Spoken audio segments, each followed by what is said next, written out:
Hello, hello. Big Bad Marketing Podcast bonus episode. I'm Janae. What? And I'm Brooke. And this is an exciting new iteration of the podcast, episode 19.5, the bonus. 19.5. We adapt, we're flexible, we're changing, we're moving. So we're going to jump in and talk a little bit about a few more metrics you can use as you're assessing the math of your business. Specifically, let's talk customer lifetime value and customer acquisition cost. So, two metrics of the profitability of your customers over time. Let's start with customer lifetime value.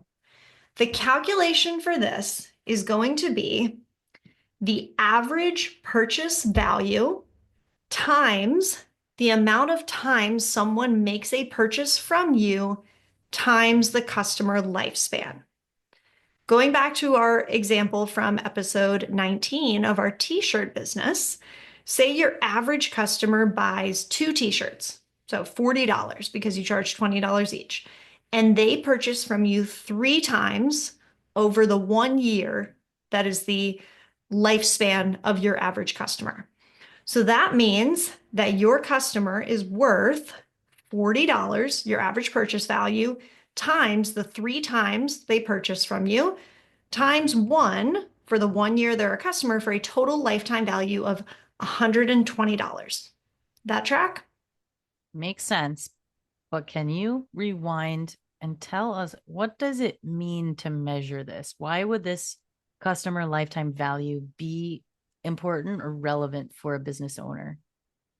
Yeah, so this is one of those metrics that understanding it can kind of teach you about your customer retention and management. And a higher customer lifetime value is going to mean that your customers are sticking around for longer and they're spending more with your business. So the more that you can increase that customer lifetime value, the more that you can create better metrics for all of the ones that we talked about in the previous episode. So having a higher customer lifetime value is going to help increase your bottom line revenue.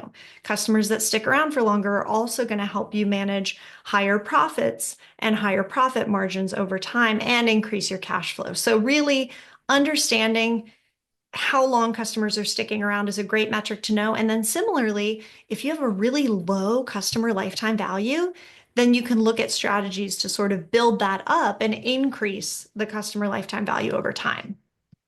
So, is it fair to say that this is about not only how much they spend in a given purchase, but how frequently they are spending with you? And you can increase those numbers with drumroll marketing. Yes, exactly. So talk us through some of the marketing approaches you could take to try and increase that customer lifetime value. Sure. You know what's coming back to me is our email marketing episode. So if you haven't listened to that yet, this is a great moment to get a better understanding of how email marketing might work, especially after you've built out a list and you're like, what do I do now? This is where you go in and you try to understand which customers bought which products and then follow up with them. Be like, did you like it? Here, we've changed the color. Here, we've added a new feature. Look at it. Maybe you want to buy another one and you can start following up. Maybe you even raised the price, which is going to help you with all your other math numbers for your business numbers, blah, blah, blah. But in the meantime, you can start getting your customers to come back and make another purchase. And I remember specifically that we talked about this, but there's that discount ladder, which I'm not necessarily promoting offering discounts, but after your customer leaves for a while and they made a purchase and you haven't heard a peep from them, that's when you reassert and you're like, hi, we're still in business. We're selling this new brand new color, this brand new model of our product, and you might be interested in it. And I actually just listened to that episode, so it's fresh in my mind. But I was talking about how I buy red wine from Total Wine, this specific kind of wine, and they always email me, hey, we just got in a new Spanish wine that you might like. And it works like 9 out of 10 times. I literally go over there and buy it. So the point here is you can very easily drive up that number just by sending some emails. Yeah. And one of the things that you always say, Janae, is that it is always less expensive to keep a customer than to go out and find a new one. Oh, yes. I actually looked up metrics on that. And I mean, take it all with a grain of salt, but it says it's 5 to 25 times cheaper to keep your existing customer than find a new one, which they're pegging at 80%. That's a huge savings if you can get someone who already likes you, who already bought your product to buy again versus having to go find a brand new random person and get them on board with you and make a purchase. So it's really like this untapped reservoir of possibility. Yes. And so when we think about going out and finding those new customers, that's where the customer acquisition cost comes in, or CAC. And this is sort of something that you can track to gauge the efficiency of getting new customers in the door. The way that we calculate this is to take the total costs for your marketing and sales efforts and divide that by the number of new customers that you acquired. A lot of people tend to calculate CAC as it pertains to paid advertising to try and assess sort of their return on spend for paid. So that's a really straightforward way to do it. So let's take an example again for our t-shirt business and say that you are solely promoting that business using paid advertising campaigns on Facebook and Instagram. So you spend $500 running paid ads through those channels just for the distribution of the ads. And then you also use a marketing agency to create graphics for those ads. So that's another $300 a month.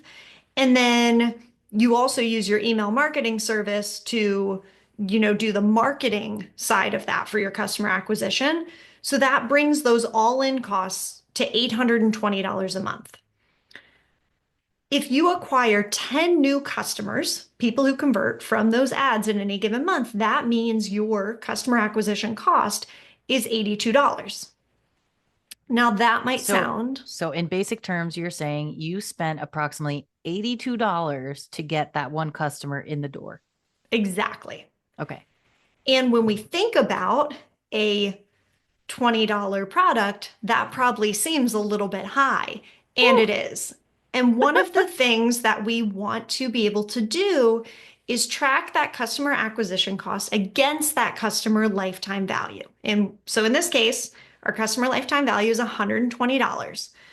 So we're wanting to see 120 divided by 82 is 1.4.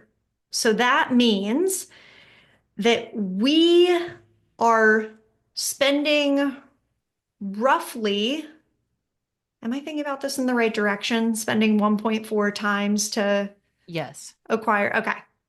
It takes us, yeah, their 1.4 customers are How many coming in customers for does it take to screw in a light bulb? 1.4. 1.4. That's exactly what this equation is solving for.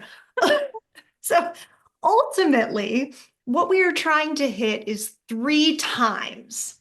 So we need to bring that So in this case, that was customer. a no.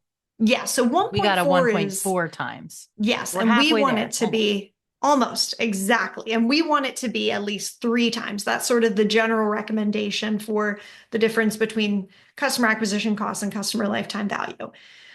Meaning that we would need to bring that customer acquisition cost down from $82 to around $40-ish, or Mhm. we'd need to be acquiring at least 21 customers each month off of those ads to be in that profitable arena, because a customer acquisition cost of 82 is not going to be sustainable over the long term. We're paying too much to get new customers. So that might point to a few potential problems. It might Mm. mean that your ads are not being seen by the right audience. It might mean that your ads are generally ineffective and the people that are the right audience just aren't clicking on them, right? Yeah, So you might there are need to sort work with of a marketing agency like Big Bad Marketing if that's the case. yes. And it might encourage you to do some general A/B testing and figure out which ads are being more effective and make a better use of that marketing budget. Because the reality is, every business has a particular cost to acquire customers. Nobody is getting customers for $0 unless everybody is coming to you through word of mouth referrals from other happy customers. Even so, it probably took you something to get the first customer. Neither here nor there, but understanding these numbers can give you a really good indication if you are spending way too much to get customers or Mm-hmm. if what the advertising that you're doing is efficient and makes sense and is working.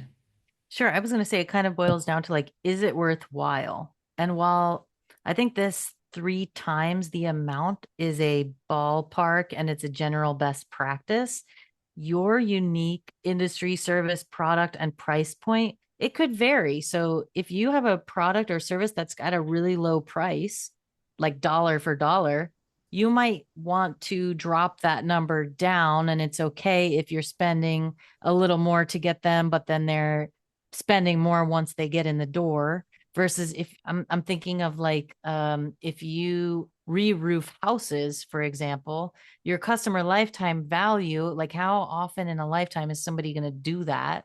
Right, maybe twice. Like I'm not even sure. I'm just kind of going with this of like you are going to have to manage that number differently and you might be happier to get that customer in the door who maybe 20 years from now is going to hire you again to re-roof and the value goes up.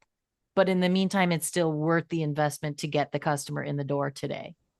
Yes, and that's just a great example of how to view these numbers as a different business and the fact that these metrics are going to look different across industries and the type of business that you're operating in. And it's really not a cause for alarm. And we'll put this blanket disclaimer on this episode as well, but we're not financial professionals. This isn't financial advice.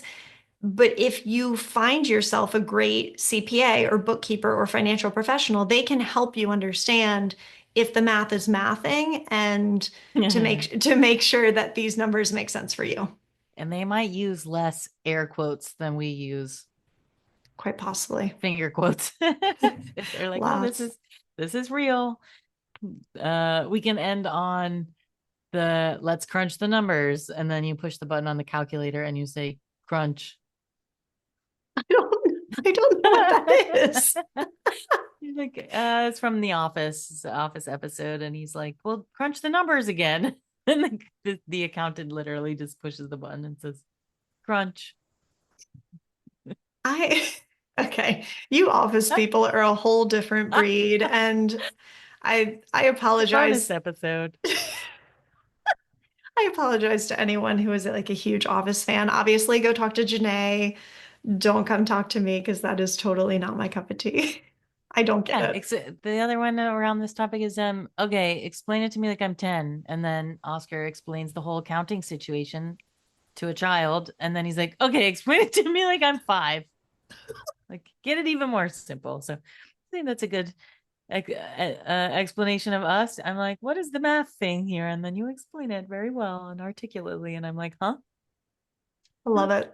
I love it. Hey, All some of right. us are creative, some of us are numbers, and we all live in this, ecosystem, symbiotic relationships. We dig it. Thanks for listening. If you like this bonus episode, let us know. Leave a comment, like, share, tell your friends. We would love to hear from you. And if you have an idea for another bonus episode or anything that you want us to rattle on about, let us know.